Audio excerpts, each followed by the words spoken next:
AIIMS India के best medical colleges and hospitals हैं जो कि अपने best medical education and treatment यानी कि बेहतरीन इलाज के लिए जाने जाते हैं। नमस्कार साथियों, इस वीडियो में आप सभी का स्वागत है। आप देख रहे हैं राइटिंग क्लब का वीडियो। मैं हूं आपका साथी प्रदीप मौर्य और आज के इस वीडियो में हम बात करने वाले हैं एम्स के बारे में। एम्स क्या होता है, फुल फॉर्म क्या होता है, एम्स के लिए क्वालिफिकेशन क्या चाहिए एमबीबीएस करने के लिए या फिर बीएससी नर्सिंग करने के लिए, मतलब कि डॉक्टर बनने के लिए या फिर नर्सिंग ऑफिसर बनने के लिए। एम्स से अगर आप एमबीबीएस करते हैं तो कितनी फीस लगेगी, एम्स में कौन कौन से कोर्सेज कराए जाते हैं, कितने परसेंट मार्क्स आपके होने ज़रूरी हैं, बहुत सारी चीज़ें हम आपको बताने वाले हैं। अगर आप जानना चाहते हैं तो बने रहिए वीडियो के एंड तक। आइए सबसे पहले बात करते हैं एम्स के बारे में। एम्स का फुल फॉर्म होता है all India institute of medical science यानी कि अखिल भारतीय आयुर्विज्ञान संस्थान, ठीक है, जिसको शॉर्टकट में एम्स कहते हैं। एम्स इंडिया के best medical colleges and hospitals हैं जो कि अपने बेहतरीन मेडिकल एजुकेशन और ट्रीटमेंट यानी कि इलाज के लिए जाने जाते हैं। हमारे भारत देश में अलग अलग शहरों में कई सारे एम्स के हॉस्पिटल्स एंड कॉलेजेज हैं यानी कि मेडिकल कॉलेजेज हैं, ठीक है। और यहाँ पर अलग अलग कोर्सेज कराए जाते हैं। यूजी यानी कि अंडर ग्रेजुएट कोर्सेज कराए जाते हैं, पोस्ट ग्रेजुएट कोर्सेज कराए जाते हैं। इसके अलावा जो सुपर स्पेशलाइजेशन के कोर्सेज हैं वो भी कराए जाते हैं। पीएचडी भी कराई जाती है एम्स में। तो वही जानते हैं कौन कौन से कोर्सेज होते हैं। बात करें यूजी कोर्सेज की तो एमबीबीएस कोर्स कराया जाता है, BSc honours nursing, BSc post basic nursing का जो कोर्स वो कराया जाता है। इसके साथ ही यहाँ पर बीएससी पैरामेडिकल के कई सारे कोर्सेज कराए जाते हैं जो कि एम्स के अलग अलग कॉलेजेस में उपलब्ध हैं, जैसे कि BSc honours in medical technology in radiography, bachelor of optometry. इसके अलावा और भी कई सारे कोर्सेज यहाँ पर कराए जाते हैं। बात करते हैं पोस्ट ग्रेजुएट कोर्सेज यानी कि पीजी कोर्सेज की, तो पीजी में एमडी, एमएस, एमसीएच, डीएम, इसके अलावा MD hospital administration, MDS course कराया जाता है। इसके अलावा MSc nursing, masters in biotechnology, MSc, ये कोर्सेज कराए जाते हैं। बात करते हैं सुपर स्पेशलाइजेशन कोर्सेज की, तो इसमें डीएम, एमसीएच, इसके अलावा फेलोशिप प्रोग्राम भी यहाँ पर कराया जाता है। डॉक्टरल में पीएचडी कोर्स कराया जाता है। तो साथियों ये कोर्सेज कराए जाते हैं एम्स के अलग अलग कॉलेजेस में। आइए अब हम बात करते हैं एम्स के लिए क्वालिफिकेशन यानी कि योग्यता क्या चाहिए। देखिए योग्यता इस चीज़ पर डिपेंड करेगी कि आप किस कोर्स में एडमिशन लेना चाहते हैं। जैसे कि अगर आप एम्स से एमबीबीएस कोर्स करना चाहते हैं तो उसके लिए ज़रूरी है कि आपने 10+2 यानी कि 12th यानी कि 12वीं या फिर उसके समकक्ष परीक्षा पास की हो या फिर आप अपीयरिंग में हो। Physics, chemistry, biology and English ये सब्जेक्ट आपके पास हों, ठीक है। और आपने नीट एग्ज़ाम क्वालिफाई किया हो। एम्स एमबीबीएस में एडमिशन लेना तो उसके लिए आपको नीट एग्ज़ाम क्वालिफाई करना ज़रूरी है, नीट यूजी का एग्ज़ाम। और नीट एग्ज़ाम जब आप क्वालिफाई कर लेते हो उसके बाद आपको काउंसलिंग के प्रोसेस में पार्टिसिपेट करना होता है। तब आपको नीट काउंसलिंग के थ्रू ही एम्स के जो अलग अलग कॉलेजेस हैं उनमें सीट अलॉट हो सकती है, मतलब कि सीट आवंटित हो सकती है। तो उस तरीके से आपको एडमिशन मिल सकता है, ठीक है। वहीं अगर हम बात करें बीएससी ऑनर्स नर्सिंग की, अगर आप बीएससी ऑनर्स नर्सिंग में एडमिशन लेना चाहते हैं तो उसके लिए ज़रूरी है कि आप एम्स बीएससी नर्सिंग का जो एंट्रेंस एग्ज़ाम है उसको क्वालिफाई करें। एम्स बीएससी ऑनर्स नर्सिंग का जो एंट्रेंस एग्ज़ाम है इसको देने के लिए क्वालिफिकेशन है 10+2 with physics, chemistry, biology and English, मतलब कि आपने 12वीं पास की हो या फिर आप अपीयरिंग में हो। Physics, chemistry, biology and English ये विषय आपके हों, ठीक है। और कम से कम आपके 55% यानी कि 55% मार्क्स हों कौन कौन से सब्जेक्ट में, physics, chemistry, biology and English, ठीक है।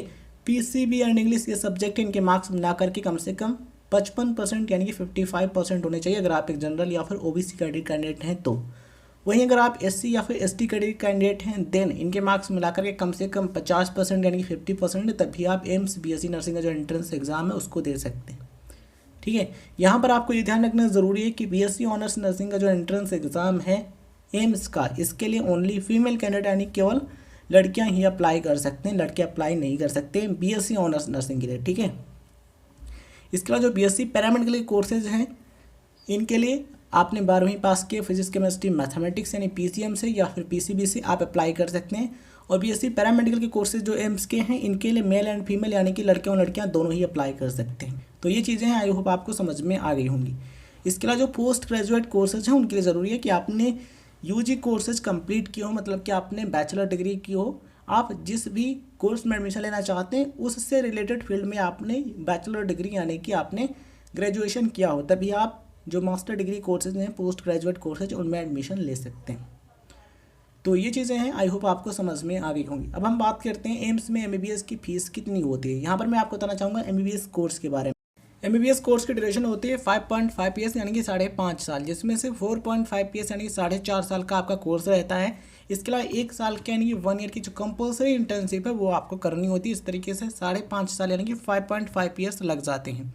तो फर्स्ट ईयर की जो फीस है एम्स में वो लगभग 5,856 रुपये यानी कि लगभग 6,000 रुपये है। ठीक है, इस तरीके से अगर हम बात करें पूरे कोर्स की तो एमबीबीएस का जो कोर्स है एम्स से अगर आप कंप्लीट करते हैं लगभग 24 से 26 हज़ार रुपये में कंप्लीट हो जाएगा, मतलब कि फ़ीस बहुत कम है एम्स में। एंड ये जो फीस है आपको अलग अलग वेबसाइट्स पर थोड़ा अलग अलग देखने को मिल सकती है, बट ये काफ़ी रिसर्च करने के बाद हम आपको बता रहे हैं। ठीक है, चलिए अब हम बात करते हैं एम्स नर्सिंग ऑफिसर की। अगर आप एम्स नर्सिंग ऑफिसर बनना चाहते हैं तो उसके लिए क्या करना होगा, तो उसके लिए आपको सबसे पहले जेएनएम नर्सिंग या फिर बीएससी नर्सिंग या फिर post basic BSc nursing course करना होगा।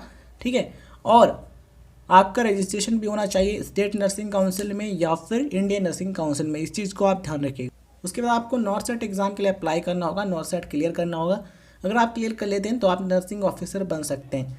नर्सिंग ऑफिसर बनने से संबंधित हमने इसके रिगार्डिंग वीडियो बनाया हुआ, अगर आप देखना चाहते हैं तो डिस्क्रिप्शन में आपको उस वीडियो का लिंक मिल जाएगा, देख लीजिएगा। कंप्लीट इन्फॉर्मेशन आपको मिल जाएगी नर्सिंग ऑफिसर बनने से संबंधित। सवाल यहाँ पर यह भी आता है कि एम्स नर्सिंग ऑफिसर की सैलरी कितनी होती है, तो फर्स्ट जो सैलरी है वो लगभग 70 से 74 हज़ार रुपये होती है एम्स नर्सिंग ऑफिसर की, जो अलाउंसेस मिलते हैं उनको जोड़ करके और डिडक्शन जो होता है उसको हटा करके। ठीक है, तो एक नेट सैलरी या फिर इन हैंड सैलरी जो है फर्स्ट सैलरी लगभग 70 से 74 हज़ार रुपये होती है। जैसे जैसे आपका एक्सपीरियंस बढ़ता जाता है एंड वैसे वैसे जो सैलरी है और भी ज़्यादा हो जाती है, लाख प्लस हो जाती है, इससे और भी ज़्यादा हो जाती है जैसे जैसे आपका एक्सपीरियंस और सर्विस में समय बढ़ता जाता है।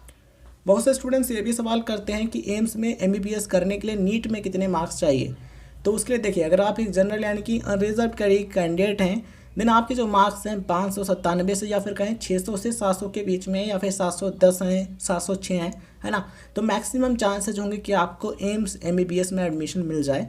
तो ये चीज़ आप इसे आप सेफ स्कोर मान सकते हैं। अगर आपके इस रेंज में मार्क्स हैं देन आपको एमबीबीएस में एडमिशन मिल सकता है एम्स में।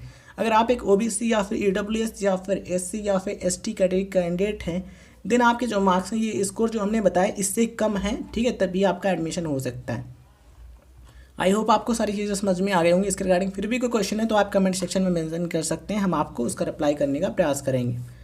और अगर आपने चैनल को अभी तक सब्सक्राइब नहीं किया तो कर लीजिएगा, यहाँ पर आपको ऐसा इंपॉर्टेंट इन्फॉर्मेटिव वीडियोज़ के नोटिफिकेशन मिलते रहेंगे, इसलिए ऑल पर ज़रूर क्लिक कीजिएगा। और वीडियो अच्छा लगा हो तो लाइक कीजिए, क्वेश्चन है तो कमेंट सेक्शन में मेंशन कर दीजिएगा और शेयर ज़रूर कीजिएगा उन दोस्तों के साथ जो कि जानकारी प्राप्त करने में रुचि रखते हैं। धन्यवाद साथियों, जय हिंद जय भारत, मिलते हैं किसी नए वीडियो में।